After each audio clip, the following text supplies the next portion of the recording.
Hey, everybody. We're just going to get started in just a moment. I'm Pamela Lavitt, the Director of Arts and Ideas and Festivals at the Strom Jewish Community Center in the Greater Seattle region. We're just going to wait for a moment as we get our Zoom room participants in. Thank you guys all for being here. I'm really excited about today's interview.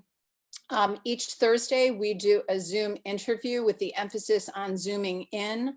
And we started focusing on folks in our community that are doing amazing things. I'm really excited that next Thursday, I'm going to be interviewing Aaron Kiviat.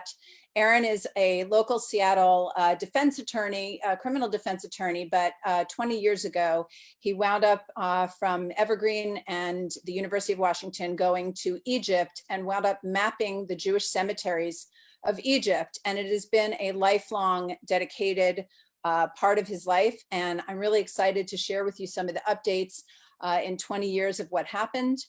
We're also continuing to do our Tuesday night Divanathon filmmaker conversations. And I'm really, really excited next Tuesday to invite back one of my favorite short filmmakers and activists, Tiffany Schlein.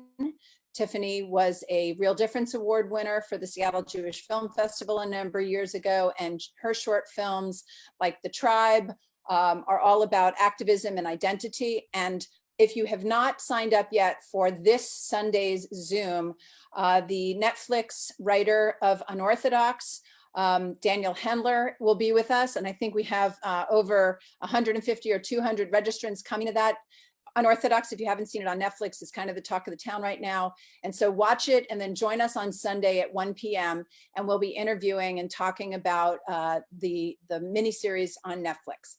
So without further ado, I just wanted to take a moment to introduce Avi Schiffman, who is my guest today. For most Americans, before we ever heard of the coronavirus, and before Seattle was even declared an epicenter, this 17-year-old Jewish teen from Mercer Island High School, just outside of Seattle, and also, I should say, a member of Congregation Herzl Ner Tamid, right across from the JCC, was tracking it. In January, Avi started working on his coronavirus information website, which I think you'll be able to see in a moment, but it's ncov2019.live. And in early January, as the data collection dashboard started to fill out, he was doing it to combat a lot of misinformation that was out in the world. And the rest of the world just couldn't click. So visitors at a rate of 30 million a day later. Schiffman has been profiled from prestigious publications, podcasts, newscasts, you name it. The New Yorker did a great profile of him. He will debate whether or not that was a great profile or not, but he's been featured in GeekWire, The Times of Israel, Seattle Times. He's appeared on King 5 News, Democracy Now!, and even The Daily Show. So Sarah, would you mind playing that clip from The Daily Show?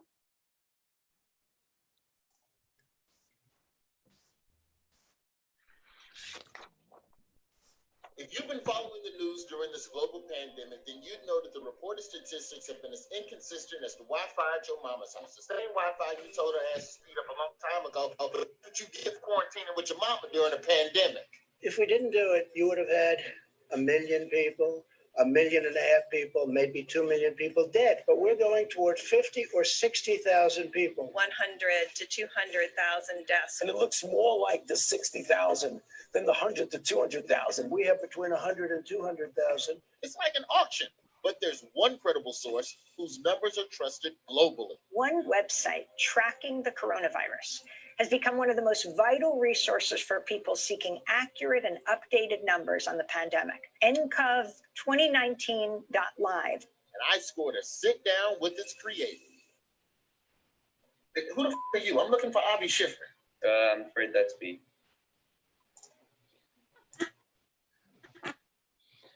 Hey, Avi, how's it going? Thank you for having me. It's great to meet you. I mean, talk about going viral. Yeah. I know that this morning alone, you had an interview, I think you said, in Geneva with UNITAR, and you've been invited to speak at the UN General Assembly. But I have to ask you, how are you managing all of this and your schoolwork? I mean, I'm not really in school anymore. I'm just getting my GED instead. just because I think it's a better path for me, just because school is not really something that I'm very good at. And I kind of focused all my time on what I genuinely cared about. And I guess it kind of worked in the end. And just instead of spending another 1.5 years just barely passing classes, I kind of am already finished with all that kind of stuff, in my opinion. So I'm just ready to move on and, start my life and not have to still be in high school and that kind of stuff.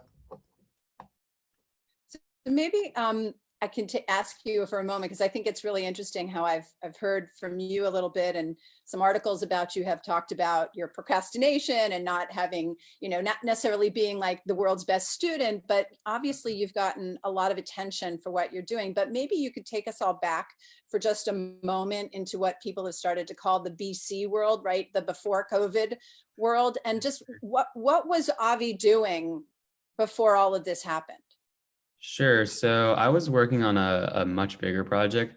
It was something about speech to text or something like that. I was just working on like a thing, and I got kind of distracted when I saw some news about coronavirus in China. This was like really early January. And I was just like, this is really hard to find the information. If I wanted the most up-to-date numbers, I'd have to go to kind of local Chinese government websites and, filter through like actual Chinese. And like there was not just like a table of numbers, or I could read like news articles, but they're mostly out of date by the time I read them anyways. So, I thought I could just, make like a real-time updating dashboard that's able to kind of automatically pull those numbers from, those Chinese government sources and eventually all the other countries, kind of just display that in a real-time, visually appealing, just kind of, website that works really good on like a mobile device and everything like that. So, I just kind of got distracted from the other project I was working on and just, I started working on this. It was actually in like the middle of the forest or something like that. I was at my cabin.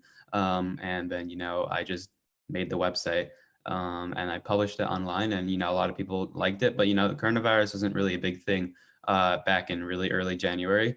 But eventually, I think sometime in like early February, I posted it on something called Nextdoor. So it's kind of just like a local community thing. And one person from there kind of gave a tip to like a local tech blogger, and they wrote an article, and within 24 hours, I was doing like international news things and stuff like that, and like France and things. It was very wild, very rapid. And since then, I've kind of just done a lot of things, and the website has gotten better and better, and now has become one of the most visited websites, in the entire world. A lot of people rely on this website every single day to stay connected with their families. In total, I've received about like 800 million visitors. So, there's a lot of people in the world.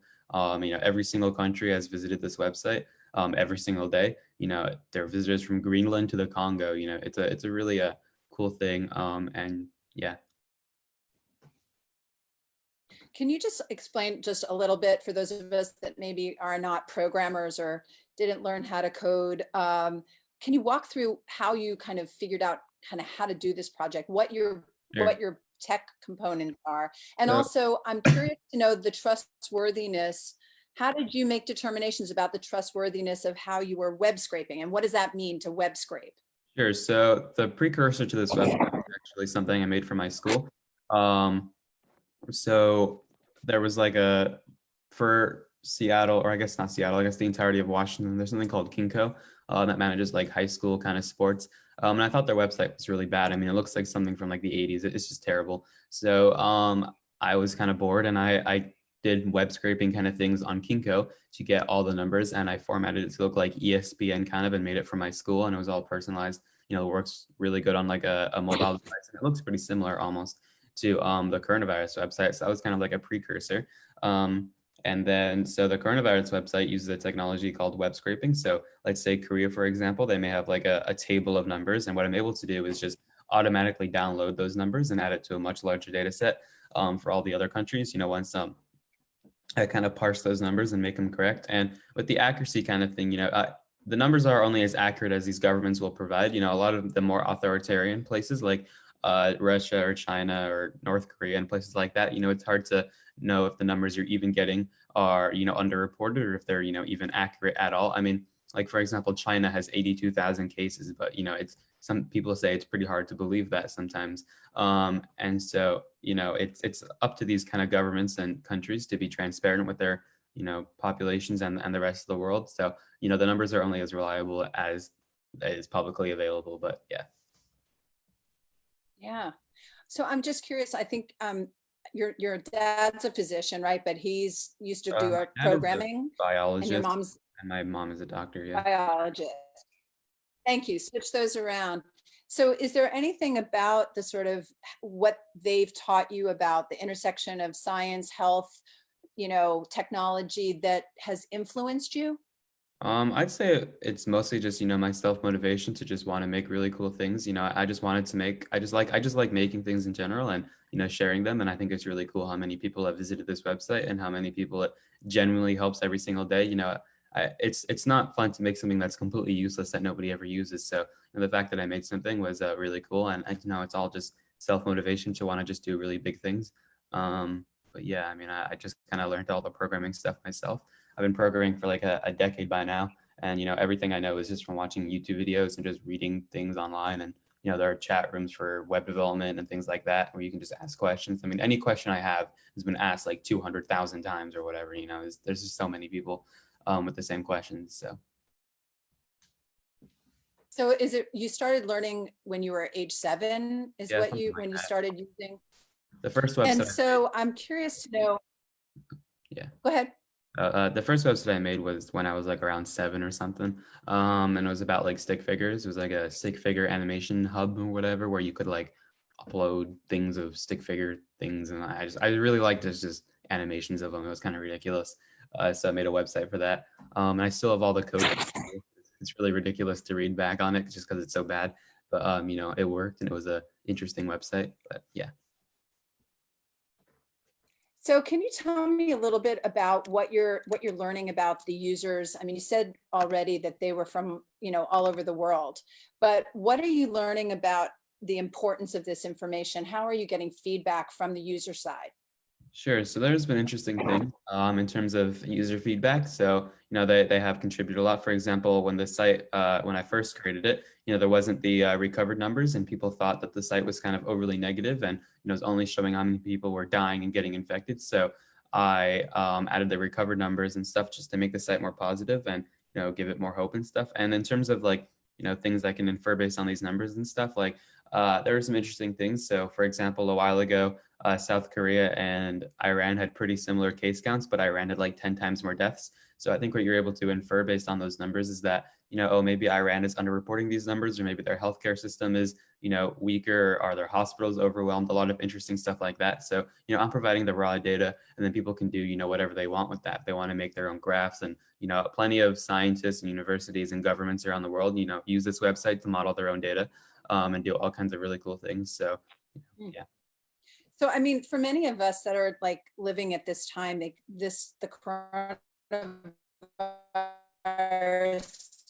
COVID, stress, obviously confusion, closures, panic was that said, unfortunately, right, that one death is a tragedy and 1 million is a statistic. And so I'm just sort of wondering how it is as you're looking at these numbers, what do they mean to you personally? How do you kind of deal with some of the numbers that you've been seeing since January? Sure. I guess I've been tracking this since there was like 100, I think it was like 51 cases when I started. I don't really know.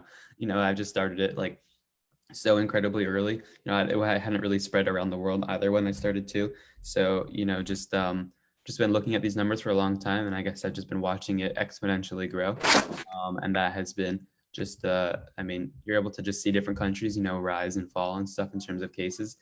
And what's also interesting too is kind of you can watch like the website traffic grow in countries that get infected. So, let's say in Germany it becomes a really big deal. I'll have like a lot more German traffic and a lot more like German media requests and stuff like that. So, lots of interesting things happen. Yeah. So I'm just curious, what does a day look like for you at this point? And what is an ideal day for you at this point? Because this refreshes every 17 seconds, right? And you go to sleep and it's still refreshing. But what does a day look like for you at this point? Sure. It refreshes like every couple of minutes or so. It kind of depends on different countries. Germany might only upload new numbers every like 24 hours, while, France may do it every hour. So, different things update at different times. And, I guess my usual days are just doing interviews and working on programming stuff and just adding new features and stuff. And then I guess just doing some things in social media. And there's just a lot of, interesting opportunities and connections that happen when you're running one of the biggest websites in the world. So, I've met lots of really interesting people, and I have, there's just, a lot of important connections. Like, let's say something in the future, I have a lot of connections now to, venture capitalists and investors and stuff. So, if I want like a couple million, when I have like a proper business plan and stuff like that, I have the, they'll at least read my business plan, and I can get like, seed rounds and stuff like that for things in the future. And that kind of stuff is really important. People move to Silicon Valley to get the kind of opportunities that, I have gotten from working on this project. So, yeah. Yeah, that's amazing. I definitely want to talk a little bit about that, because I understand that you've even gotten job offers and stuff from Microsoft and so on and so forth. And there's been a lot of opportunities that have come up. But I guess I wanted to just take a step back. And you've lived all over the world, right? Your family has lived in other countries, and you even spent some time in what we would call like the startup nation, right? Israel has, besides our own venture capital, has quite a lot of, so what was your time in Israel? And do you feel any connection to, how Israel's also been, it's opening up. People are now, the testing is going much better. People are getting wanded from 3 feet away. Are you seeing or tracking anything that's happening there? Sure. So, I lived in Israel for like maybe a year at the most when I was like really, really young. I was really young, so I don't really remember it that much. In terms of coronavirus stuff, I think Israel has done a really good job compared to a lot of other countries. They're using a lot of advanced technology. I'd say Israel, South Korea, and Taiwan have done just amazing jobs. And, a lot of countries should look up to them in terms of, how to deal with things. The United States, we're just kind of in chaos mode. But, a lot of these other countries like South Korea, they never even closed down anything. So, you can, hopefully the world, in the future is a bit more organized in things, and, can work together with, amazing technology from places like Israel. I think they've done a really cool job with, advanced, apps and technology and all kinds of really cool stuff. So I guess that's pretty cool. So in a minute, I want to bring in one of my colleagues, Jessica, but I have one last question before Jessica, because she's the program manager for the Giving Initiative for Teens at the J, and works a lot with teens that are doing great things to try to change the world. But I will tell you, I don't know if you heard, but my favorite podcaster, Preet Bharara, gave you a shout out the other day. Did you hear about this? Do you know? Stay tuned with Preet. And he highlighted a number of other teens that are doing great things in this pandemic era. So have you had other connections to other teens that are kind of at the forefront or trying to make change? And then Jessica, why don't you join us? Yeah, I have met some interesting teenagers doing some cool stuff. Doing some interesting things that the UN has brought like a lot of other young, I guess you could call them like youth leaders and stuff like that, which has been interesting. Although, I think that, I hope that my website and what I create inspires a lot of other young people to, take the initiative and do something. I don't think everyone should learn to program, but, I think a lot of people should have like, skills that they can use to hopefully, help the world in some kind of way. And so, I have a lot of young people that, will ask me, programming questions or, how do I start and, do cool things like you and stuff. So, it is a pleasure to respond to a lot of those people and, talk to them on social media and things.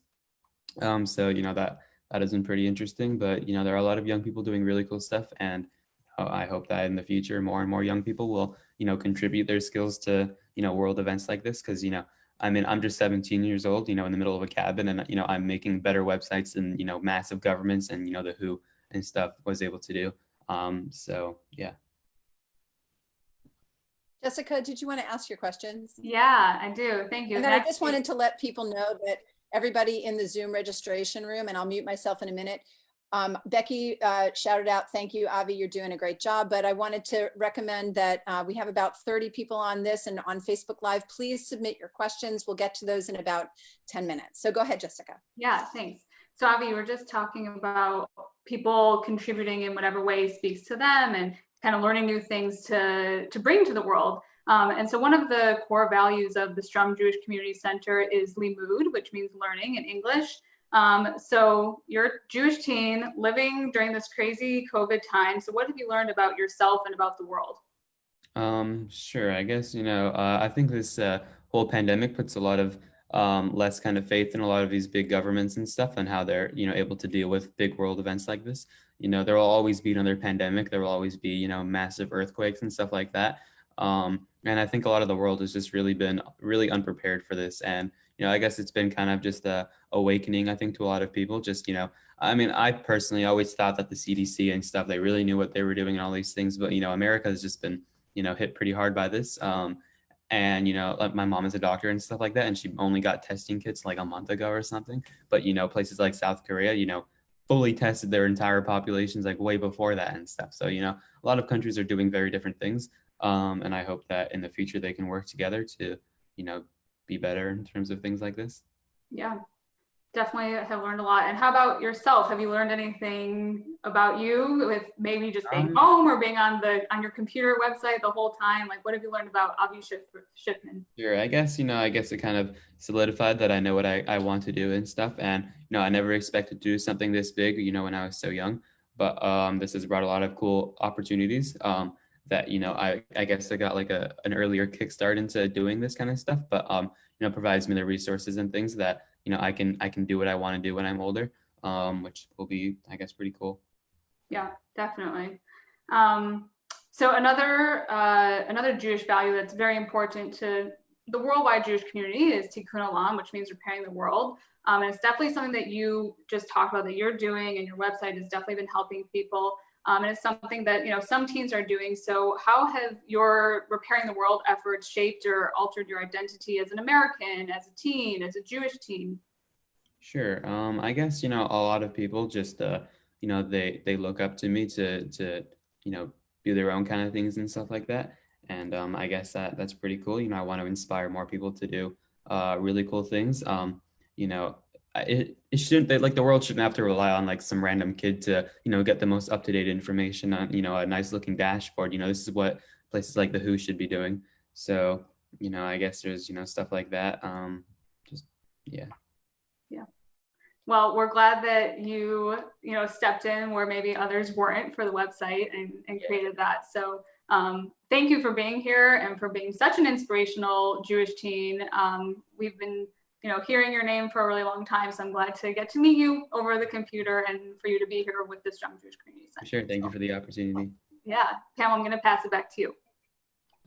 Yeah, thanks, Jessica. My teens who are also 17 are involved with Jessica's teen philanthropy program. So check it out. It's called GIFT. And I think it teaches everybody to make it small difference or big difference, however you can. So I'm curious, Avi, you also mentioned, something that you don't love talking about, but maybe we can switch the conversation up a little bit. But, Rex Chapman, the former NBA basketball star who has a huge Twitter following, I think he tweeted out one of your Bloomberg reports on you, and it was like 700,000 followers. And he said the following. He said, "This young man, just 17, but he built a site that tracks coronavirus numbers. He was offered $8 million to place ads on his site. He turned it down. Not all heroes wear capes." What do you make of that? Sure. So I think there's a lot of common misconceptions when they read that headline and stuff. A lot of places have talked about that. And so to kind of, I guess, clarify more about that is, a lot of ad agencies, obviously want me to put advertisements on my site. So, it's just a really big opportunity to, advertise to a lot of people. And so the thing about that is that it's not just like a tiny banner ad. That would basically be, it was kind of like a contract for me to force to like keep the website up and running. Right now, at like a click of a button, I could just delete the entire thing from existence. But, I don't want to be forced into doing that kind of stuff. And I don't want annoying pop-ups and advertisements to kind of ruin the minimalistic feel of this website and, just clutter it with all kinds of nonsense. I think that information should be, easily accessible, especially in 2020. And you shouldn't have to go through all kinds of nonsense to kind of get this easy information. If you want, you can support me by, buying me a coffee and stuff like that. But, that's a tiny button in the, in the top nav bar. It's not, annoying pop-ups that you have to like click through. And, a lot of people visiting this website from, all kinds of places with, lower cellular data and stuff. And I don't want the website to be so cluttered that it takes forever to load and these kinds of things. The goal of this website is to just provide, ease of use of just, raw information. I think that information is a really powerful thing to have. And you can make your own decisions on, things to do. So, yeah. And then, so, the 8 million thing was cool. I could have put my own advertisements on the site with like Google ads and, made upwards of the $50 million and stuff. But, I don't want to put like a stain on just this website and, I guess my reputation for the future. The buy me a coffee thing is a very, nice way to kind of support me and stuff. But other than that, I want to keep the website clean. There will be opportunities in the future to make more money and things like that. And, I don't need to make, what would I even do with $8 million right now? If I need that kind of money, I can get that money from investors for things. So yeah. Well, I think there's something about just your response to that is sort of, you're sort of a supermensch in the sense I've read you respond saying, countries all over the world don't have the speed of internet and those pop-ups can really slow things down. And so your interest is in delivering this information to serve the community. You've even said, I want to change the world. And I'm wondering if you're seeing any of that, but that's what heroes kind of do, right? And so who are your heroes, if I can ask? Sure. So I guess, what I want to do when I'm older is I want to do, really big, cool stuff with technology.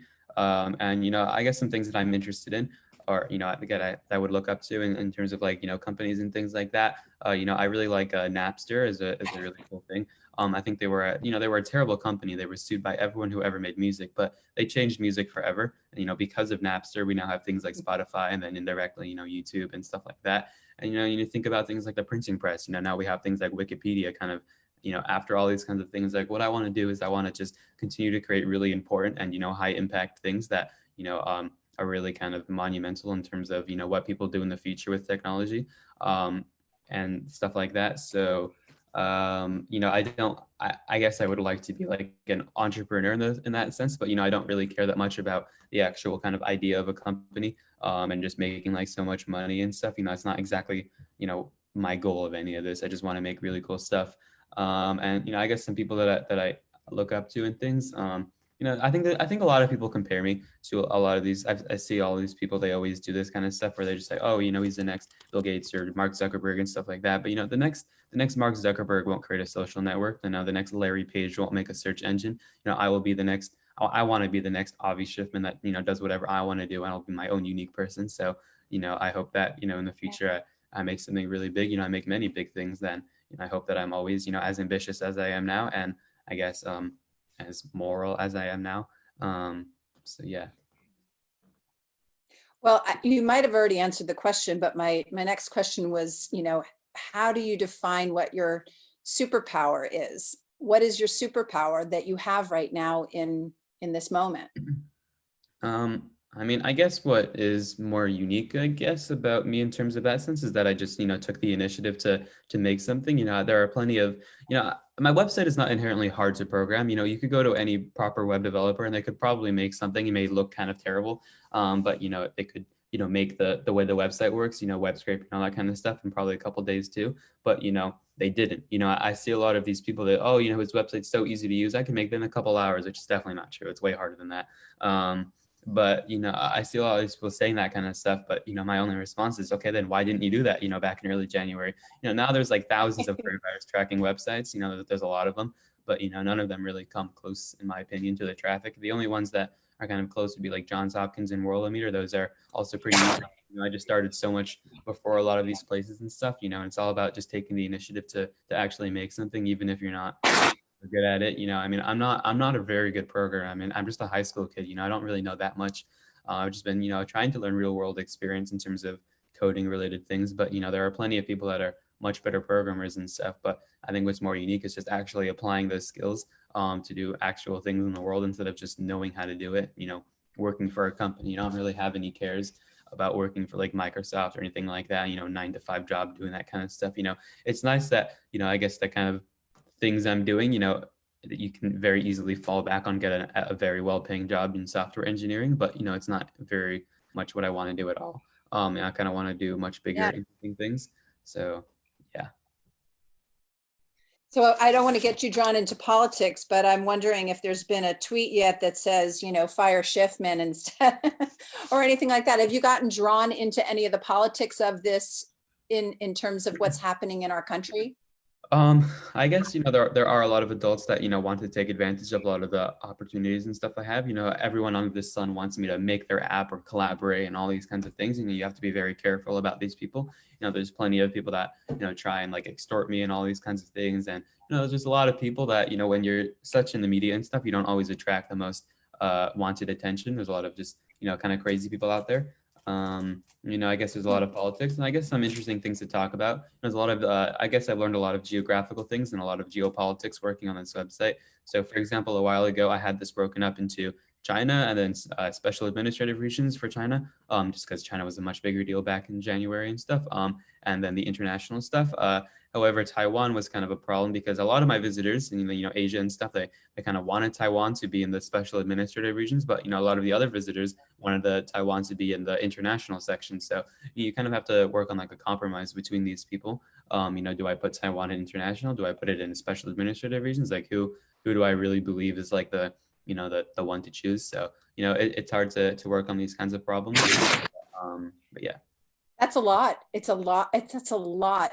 Geopolitical, national politics, all of this. It's a lot. The coronavirus has really kind of exploded who we are as people and as Americans, and it's boiled down some really challenging things about who we are. What's the future of this site? Because obviously we're in this tug of war right now of opening and not, and are we flattening? Are we, are the numbers, some people have said there are 30 times as many people that have it, 3 times as many people. So what's the future of the site? Is it keep chugging along, or is there something that happens if in fact the coronavirus goes away? So, the site, I will continue to have it, stabilized and functioning for, the next, the rest of the pandemic. And then eventually when it ends, obviously this website is linked. It's linked like 500,000 places on the internet. That's how many backlinks it has. Like it is just, there's so many places out there. I mean, there's so many articles and just individual blogs, and just people talking about it in like forum websites and stuff. There's just so many people talking about this site that, it'd be dumb to just completely delete it when it's done. So what I'll probably do is just make the servers a lot, way simpler and not as expensive as they are now, and just have it be kind of like a repo for just information on the coronavirus. You can download like all the trend data for the the entire pandemic, get individual days, like on this specific day there were this many cases in this country and stuff, for people to do future things, and also compare it to past pandemics and things like that. So, and also just outbreaks like SARS and Ebola and stuff like that. Compared to those kinds of things, it would be dumb to just completely remove it from the internet forever. So, I'm going to keep chugging along with this website until, the pandemic is over, but that'll probably be another year or something, really. So, yeah. And you said you were working on your GAD, and I'm going to get to the questions in just a moment, but AC after Corona, what does life look like for you, Avi? What are you hoping to do that involves this and doesn't involve this? Sure. I mean, I'm not like super interested in like health analytics. It's just like, this is just a project that I made. And, once this is over, I'd like to take a week break and just lay on a beach. But, after that, I'll just start working on, something else, and always making new things and stuff. And, hopefully it makes something else that is really popular. And hey, we do another interview sometime. That'd be cool. Just in the future when I continue doing more stuff, I don't plan on stopping anytime soon. I easily could have just sold out this website, made my millions, and, chilled in the Bahamas. But, that's not exactly what I care about. So yeah, I'm just going to continue working on interesting things, and hopefully I make really important things, and, make more interesting connections, and, a lot of really cool opportunities. So, yeah. I think I read somewhere, and again, I don't know the timeline of all the interviews that I've read, but you did say that you were interested in the intersection of technology and health, and that maybe sitting down with Bill Gates might be helpful. Yeah. Curious to know if you've had that happen yet. I mean, that would be interesting. I mean, Bill Gates lives pretty close to me, but I guess, what I think is just pretty cool, the combination of technology and global health. Back in SARS and stuff, we didn't even have smartphones or anything like that. And the fact that, there is now a website that updates, every couple of minutes or so, that you can even visit on like an Xbox or something, or, it's so easy, that the world is so connected now. And, this is such like a big world event. And, this is kind of the perfect combination of just, like easy to use kind of technology and just, big world events like this. So I think it's really important. And, hopefully in the future, these kind of things will be better and better. And the world shouldn't have to rely on some random kid. I think this is what, a lot of the governments and stuff should be doing. And, things like that. So, yeah, I mean, I think that's just really cool. I mean, this is a global pandemic. There has never been a global pandemic in the past that has been just, as connected as this. There's just so many people talking about this on like Twitter and stuff. I mean, I don't know if Twitter even existed, in SARS and MERS and, things like that. So yeah, it's cool. Are there any particular stories that you've read about the coronavirus instead of the numbers that has really moved you, or that you do you go down that rabbit hole and read the news and all that kind of stuff? And what's been your engagement with it on an emotional level? I guess I have read some of the news and stuff. I guess you kind of get kind of tired of it eventually. Just the only thing you're looking at is just coronavirus stuff, especially when you've been doing it for like 5 months straight. But I just think I've been watching things since the beginning and stuff, and there's just so many the world is just so disorganized and so unprepared for these kinds of events. I mean, you can see the world economy is in tatters for probably the next decade. It's pretty terrible, and these kinds of things shouldn't happen. We should have more things in place. So I hope that in the future, these things are better organized and better dealt with. Test more people. We have more testing equipment in places like Africa and just things like that. Because just this has been a terrible pandemic, and all these people didn't have to die. Just because these governments are so terrible at just testing their populations. It's not that hard. But obviously for people in the United States and stuff, it is. So I guess we'll see what happens next time. There will be another pandemic during my lifetime. It's just a matter of when, not if. So yeah. Well, I hope you get to that beach in Bahamas. I just wanted to tell you that there's so many people that have said through the feed here, like that they're super proud of you. Ellis said they're really proud of you. There's somebody, Batsheva, who mentioned that she has a podcast called Overthrowing Education. So hopefully she'll hear from you. Hopefully I can get you guys together to talk about kind of how your educational experiences have or have not connected to you as somebody who likes to be a doer and make things happen and be creative. Maybe you can even talk about that right now. If there's anything in your education that you thought really was useful or not useful. I also just wanted to thank you so much for your time. I know that when I first tried to contact you, you're like, I'm getting 1 million hits a day and people are emailing me. And I hope that you can still stay connected to the people that you care about and love and all that kind of stuff without fearing your phone and hits and extorters and all that kind of stuff. But I guess my final question would be, is there anything else that you feel like we haven't covered that you want to share with the Seattle community? This is your home base here. People could be watching from elsewhere, but is there something that we didn't cover that you'd like to reflect on? I guess in terms of just education kind of stuff, I don't think school is for everyone. And I think a lot of, I used to go now to a very competitive high school and stuff where people are just always taking all these AP classes and clubs and stuff just to get, a better shot at college and things. But, I think a lot of people should focus on what they generally care about and their passions more than just, taking a club just to, get a tiny bit edge over your student.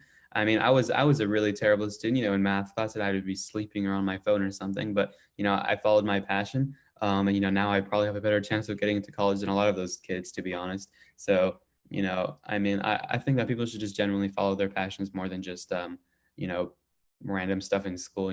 Math lectures isn't for everyone. So I hope that more people get inspired to just kind of do what they generally care about. So yeah.